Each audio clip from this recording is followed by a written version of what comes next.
Sean Fox out of ESPN Monroe will be joining us. Normally, I would start you off with a nice little intro, smooth it on in, but because my main job decided to get in the way of my side job today, we all know we choose money over fun in this world. We had to push back Who Dat Confessional from 8 to 10, but that is fine. We've got plenty of time. We got room, and we've got people joining with us. I know Kyle's going to be on the other line listening in. Brian will be joining us shortly, and I think Sean has decided to hop on in already. That you, buddy? Twice. Gentlemen, what's going on? Not too much. I'm actually still waiting on Brian to hop in, but that is perfectly fine. How you doing today?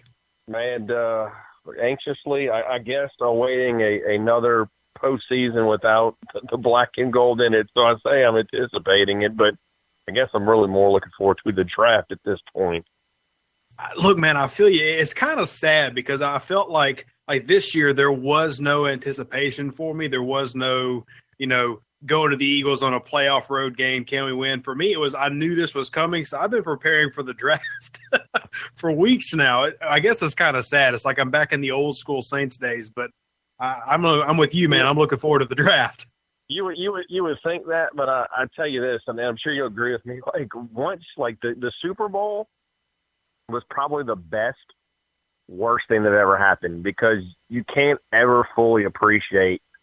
I don't know how you get this time of year now, but I used to okay, hey, look, it's the playoffs, it's the Super Bowl, it's great. Uh-huh. But once your team's in it and you're not in it anymore, it ruins it for you. Yeah, I use this analogy a lot because it was big for me, because I have no problem with the quote-unquote bandwagon Saints fans. Hey, if you want to join the party post-2006, come on.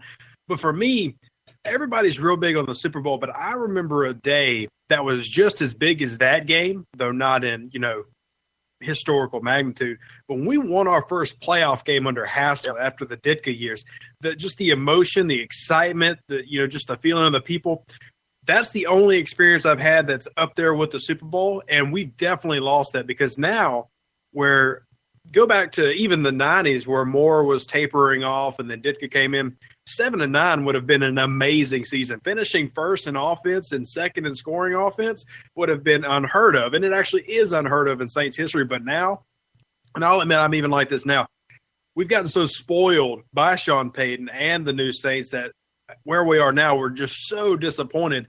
I kind of wish we could get back to that whole winning that first playoff game is that high ecstasy type moment that it used to be for us. Well, and I was lucky enough to be in the building when Hakeem dropped the ball, and it was one of my most memorable experiences as a Saints fan. But kind of to your point on Peyton and being spoiled, I actually mentioned on the show today that there was a time where 7-9, that was kind of like a high water mark, and 7-9, and I'm sure we'll get into Peyton and his future and all that stuff, but I mean that's the low mark. I mean, you think about the I'm sure most of the people listening to this podcast are longtime Saints fans. I mean, the fact that 7-9 is the worst you've ever been in the Peyton era, I mean, that's huge. I mean, that goes. I mean, we've seen 3-13s, a lot of 6-10s. There were times. I mean, Archie Manning would have killed for 7-9, and that's been the worst thing that's happened is 7-9. Now, I think we're all kind of tired of it. But it kind of goes to show where the program and the franchise is under Peyton's regime. I mean, no doubt for me, and like I said, it goes back to that. But if you really – there's only one other coach in Saints history who was really able to hit that mark and then not really dive below it, and that was Mora, with the exception of the 96 season where he was in and out. But I remember growing up and seeing a 3-13 Saints team in 1999, and I was real young at the time, but I remember that. I remember the 2005 season, and one of my worst memories of life history all time is listening to the Saints get destroyed by the Green Bay Packers while I'm cleaning out my grandmother's house off Canal Street down in New Orleans. One of the worst memories ever in my life, and yet now we've got Saints fans wanting to just basically blow up Airline Drive, blow up Fortress, get rid of everybody who's ever worn black and gold and start afresh because of 7-9 seasons.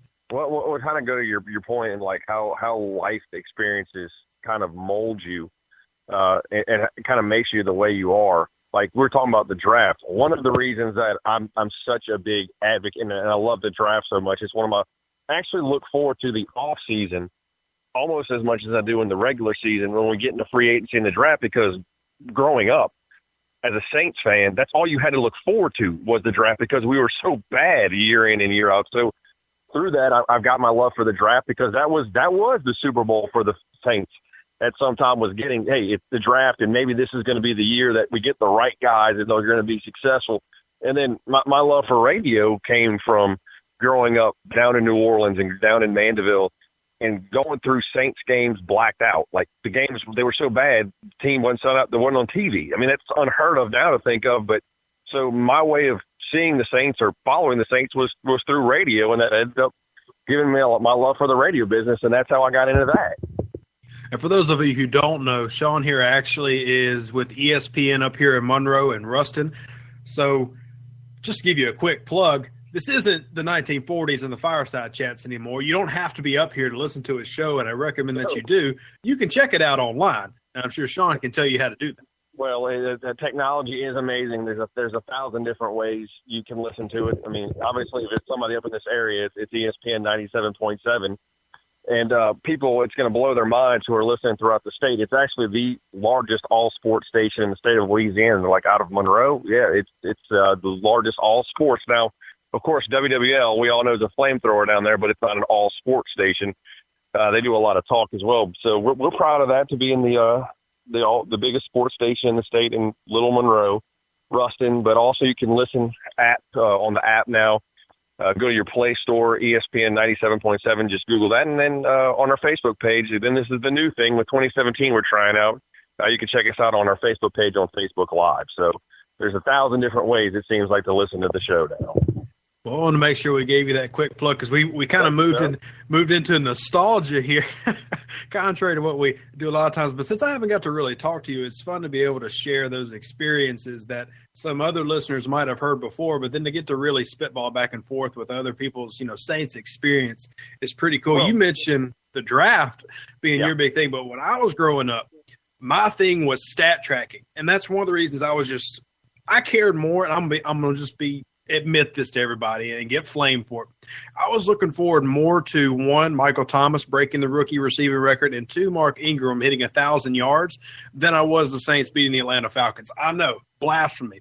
But when I was growing up, tracking guys like Leroy Glover and, even Ricky Williams, and then the Dome Patrol with, Sam Mills and Ricky Jackson and Vaughn, all these guys, tracking their stats as a win type thing of how they're doing so good compared to the rest of the league was all I really had, because the Saints weren't doing anything in terms of making a push in my lifetime. I'm 27 now. Sorry. Forgot my own age. But they haven't made a real push pre-Sean Payton. So that was my thing. And my favorite player was Leroy Glover. So watching that early 2000s defensive line, that's all I could do before the playoff win was track stats. So that's what I still do and love to this day. I'm not, but hey, different strokes for different folks is what makes it go around. I'm not a big stat guy. Whatever it takes to win a football game, I'm for it. But whatever it makes to get you passionate about something and enjoy, if stats is your thing, I'm more of an emotion guy. I love what sports brings out in people. I love being in the dome. I love being in the atmosphere. You alluded to that game with the Rams, our first ever playoff win. And yes, I am one of those guys who is okay with calling my favorite team we. I feel like I've spent enough money and I put enough emotion into it. I have that right to call them we. I just remember hugging different people of different races and men and women in the Superdome that day, and just being in that and what that does. And that's what I get into it for. I absolutely and I tell people in Monroe, dudes who don't understand it, who maybe they may have gone to a Saints game, but they haven't lived there. You talk about going to visit your grandmother on Canal Street, how much the Saints mean to the city of New Orleans. I tell people all the time up here, it's Mardi Gras, the food, the music, but right there in the same, the Saints, people live and die, and their weeks are dictated by whether the Saints win or lose. And that's the stuff that gets me passionate about them. I love what they mean to the city and the state of Louisiana. With you, man. Don't let you feel like just because I love stats that I'm not on that boat. Because I'm not knocking. I'm not knocking it at all. But just to piggyback on what you're saying, that I find so amazing And it's something that I haven't experienced out of any other fan base. And I'm a diehard Cubs fan. So big year for me in 2016. Big Red Wings fan since growing up as a kid, which was the only team I ever followed growing up that was a winner. Go figure. I like the Pelicans, but there's only one team that's made me like break down and cry. And the game against Minnesota, I remember calling my dad and weeping. I remember going outside and hearing just people scream in the streets. Nothing I've ever experienced, even the win of the Super Bowl, I'm with you, equaled that emotional moment. And it's silly. I mean, any sane person listening now hearing me slightly choke up over reminiscing on that, just going to think I'm, bat crazy. But I mean, that moment where New Orleans was going to the Super Bowl, I just lost it. I mean, I couldn't contain the Minnesota game. The Minnesota game is the one for me. More than, I'm 100% with you in the Colts. More than the Colts Super Bowl when it was the getting there, which was something. And man, dude, I would never take away the trophy, but man, the emotion I felt after that win, I don't know if I'll ever match that again. Besides, like having a child be born, that's it. Well, I'll tell you, it's my child being born. I have a 5-year-old who is a Super Bowl baby. Her name is Peyton. My name is Sean. Do the math. To say I live and breathe Saints, I got into this profession because I love my team that much. I want to talk about them. That said, I pretty much call it down the middle. I'm a lot more. People think I'm a pessimistic Saints fan, but that's probably by nature. But the crying thing, man, I'm with you. I mean, there's a picture that we have in the house of Hartley about to kick the field goal. I have a room full of people. I mean, there's tons of people in my house, and it's me by myself in a corner, punched down with a towel over my head because I was fixing to lose it like one way or another. And I cried in a completely different way. I hate to admit this, when they got to the NFC Championship and lost to the Bears. And I lost it because I thought that was the closest we'd ever get to the Super Bowl. I never thought what would happen in 2009 was going to happen. But that's what I love about the team. That's what I love about sports, is the emotion it brings out in people.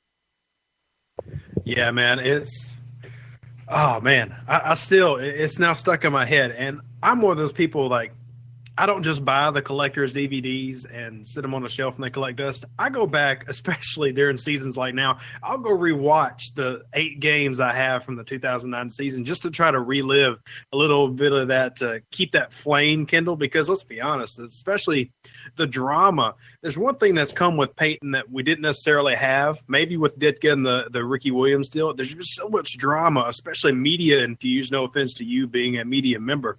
That's okay. Man, fanning that flame of, and I told people this, weeks ago, especially here on the show, the whole Sean Payton leaving thing, it's not that it's not a possibility, just the likelihood is so low. And 2 of my favorite phrases of Payton ever were his Sunday Splash report about Ian Rappaport and the consider the source about Peter King.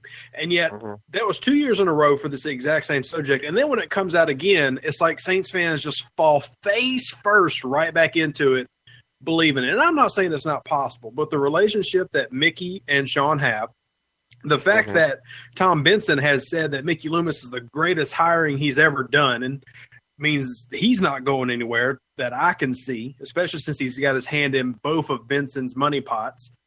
And because of that, I don't see Sean going anywhere. And sure, you offer the Saints 2 first-rounders and a third-rounder, similar to like a Bill Parcells trade with New York and New England, I'll take it. But I just don't see that happening. And then Saints fans just acting like we are about to get rid of the greatest thing we've ever had is ludicrous, which kind of springboards us into our first topic of discussion of the night. Well, let's go. Let's jump into it. All right, well, I've got you, and then Brian, my co-host, is with us, and we've also got 2 other callers who I'm sure are going to have opinions on this subject as well. Hey, Brian, how you doing, man? Doing well, my brother. How are you? Well, I'm doing well. I know you want to talk about this guy named Sean Payton. I know me and you have had differing views on this before, so what you got for us? I'm kind of straddling the fence on this, and it's a little crazy that the news of him going to the Rams, okay, that's very much so far-fetched, in my opinion. Could there be an ounce of truth to it? Could he be possibly interested? I mean, Everybody has a possibility of getting struck by lightning. Doesn't mean if you go outside and you throw a golf club in the air that you're going to get struck. So that's about the chance I give Sean Payton of going to the Rams. Not because it isn't an attractive destination,